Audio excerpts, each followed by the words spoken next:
Hello. I'll be showing you how I built my jet engine over 2 years. Alright, let's get to it. Okay. So, this is the compressor section. I'll show you the 3D printed version first.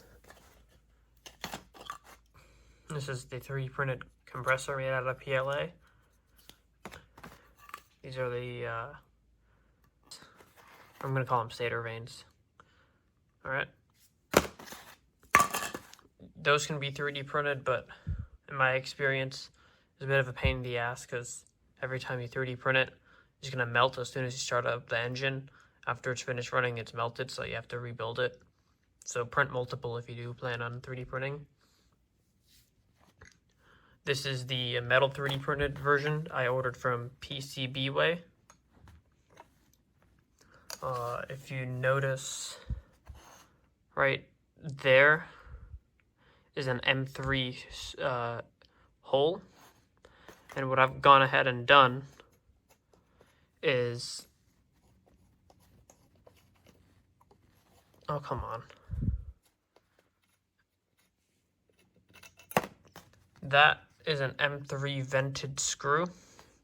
So I could inject my fuel through there. I'm going to put this back on. Whatever. And that leads into this horseshoe right here. And those are also M3 vented screws put into a copper tube. I think it's a 1/4 inch. Yeah, it's a 1/4 inch copper tube with a 1mm wall.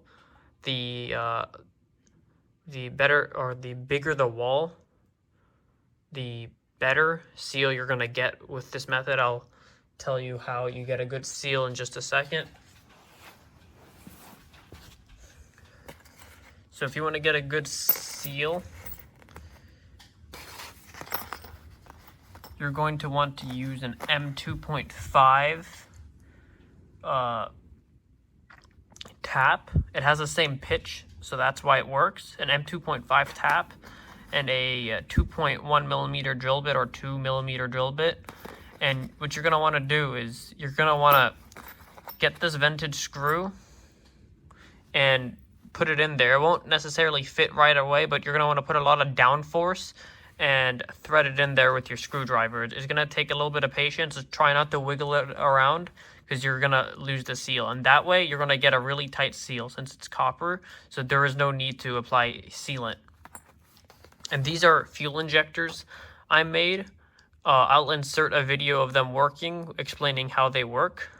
They're basically just a M3 spiral tap put into this hex nut, M3 hex nut. Alright, so I got it tuned for full throttle. I'm going to flip the bottle, see what the hell happens. Probably nothing good.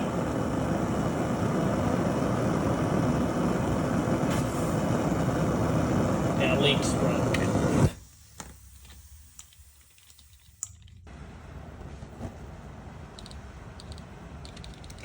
Back to this portion.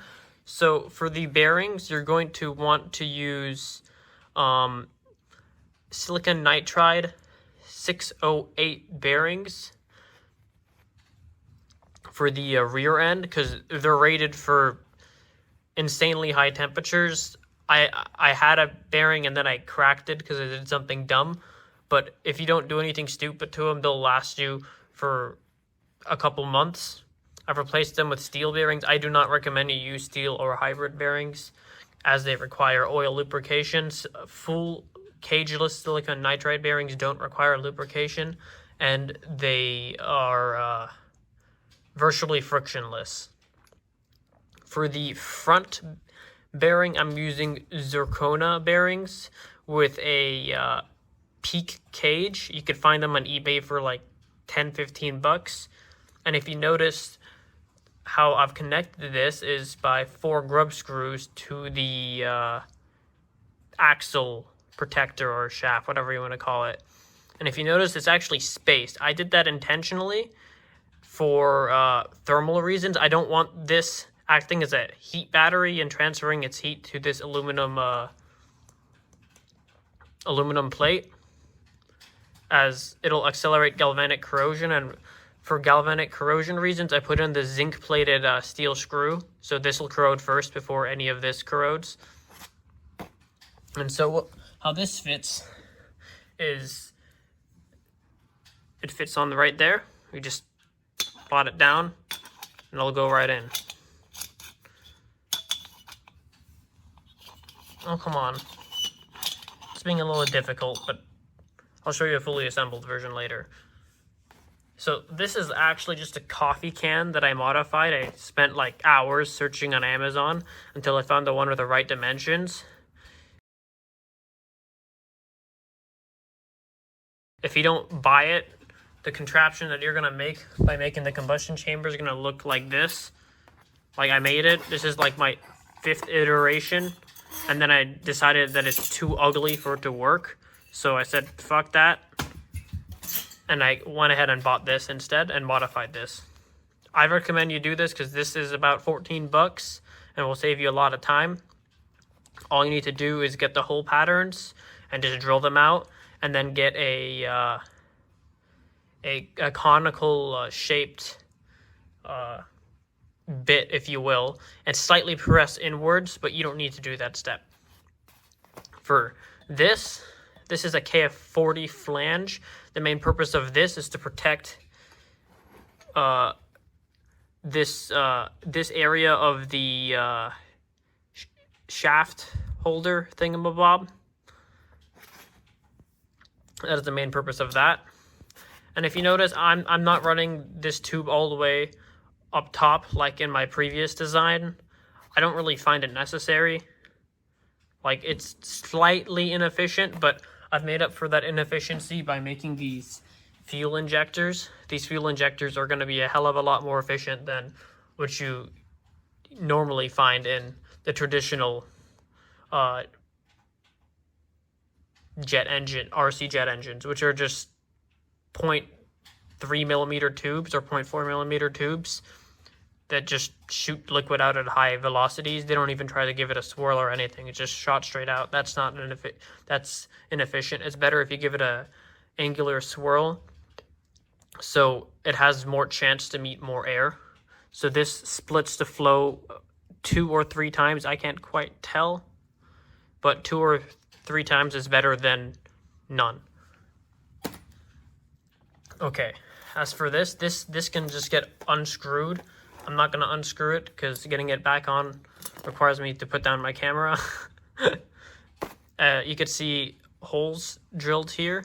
The main purpose of these holes is for this V-band clamp exhaust configuration, which works perfectly. This is a 2.75-inch V-band clamp, and I've drilled through it and put some screws through it, and these just sit right on top here. It's a press fit.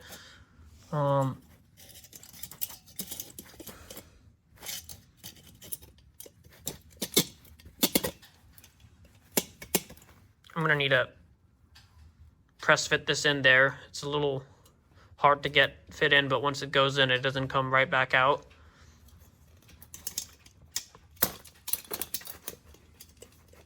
Alright, whatever. And what goes on top of that V-band clamp is this pipe end cap. It's a 4-inch pipe end cap. Give me a sec. I'm taking this ring off so I could show you how it goes on top. This just fits snugly right on top there. Yeah, just like that. And if you notice, there's a small gap, and you could usually seal that up with some concrete or high temperature ablative sealant if you could get your hands on that. But my favorite method is to just get some copper shims and just shove them in there. It does a fairly nice job. As for the shaft is made of 8mm stainless steel. I ordered this from McMaster Car, but there's a better way you could do it than I did, which I realized in retrospect. This is a KJ66 impeller. The impeller design does somewhat work with this. I did check. And this is just a 3D printed contraption for me to shove my electric motor into to start it up. There's nothing really special about this, but if you want a better shaft, I recommend to get a 8mm outer diameter tube with a 5mm inner diameter. Get a M6 tap and tap the inside of it. Connect a M6 screw to it, and that way you won't actually have to bore out the diameter, the inner diameter of this KJ66 centrifugal compressor. You'll just be able to just stick it right on there, because if you buy it, you're going to notice that this is not M8 or 8mm on the inside, it's 6mm, so you could save yourself some work by doing it that way. Okay. And for my turbine guide vanes, this is my own design. Not quite sure the angle on it, but I think it's 35 degrees, something like that. And this is a slip fit, it just fits right on there.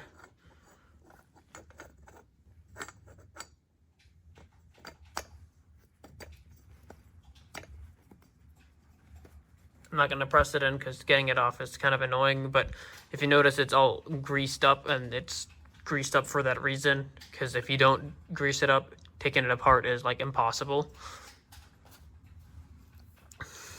This is my turbine, my hot end turbine. It has about a 30 to 35 degree bend. I bent it by hand, so it's not perfect, but it works. So for this turbine, what you're going to want to do is you don't want to use 304 stainless steel, as it is prone to cracking. It's a little bit more brittle and not quite as flexible. By adding molybdenum to stainless steel, it makes it slightly more flexible and it won't crack. Well, I'm not going to say it won't crack, but it's less likely to crack. So 316 stainless steel is the ideal material for the turbine, as it's most resemblant to Inconel in terms of like properties. It's the cheapest you're gonna get to Inconel anyways. This is a compressor cover. It covers the compressor like that, the metal one naturally. Nothing really special about it. Holes to mount, then those holes, you know, going right there.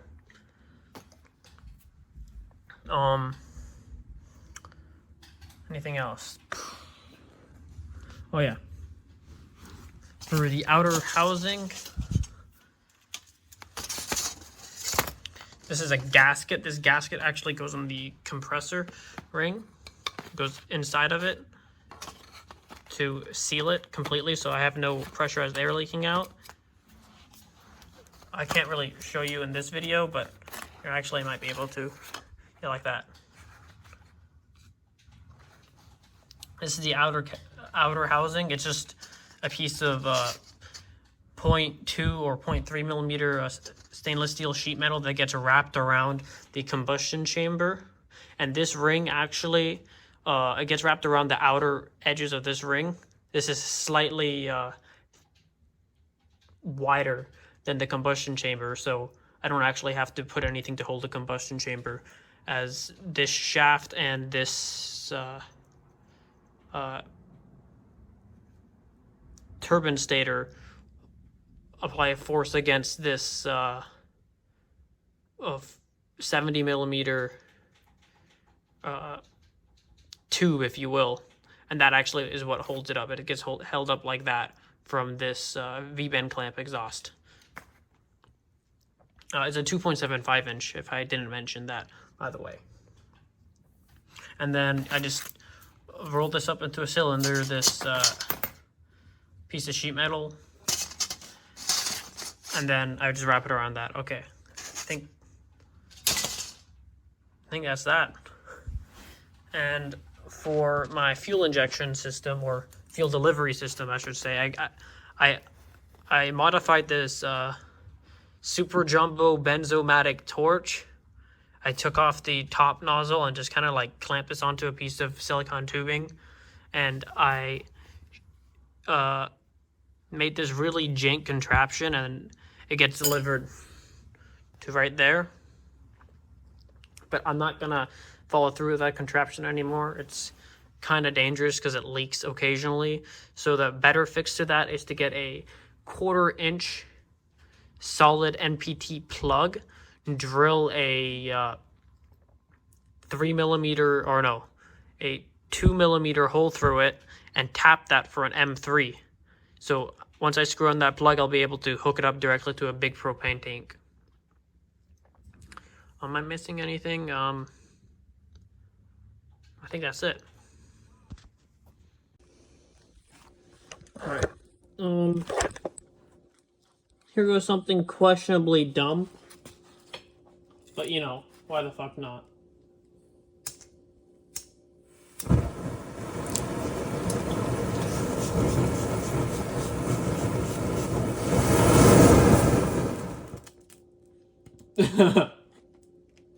Pretty cool.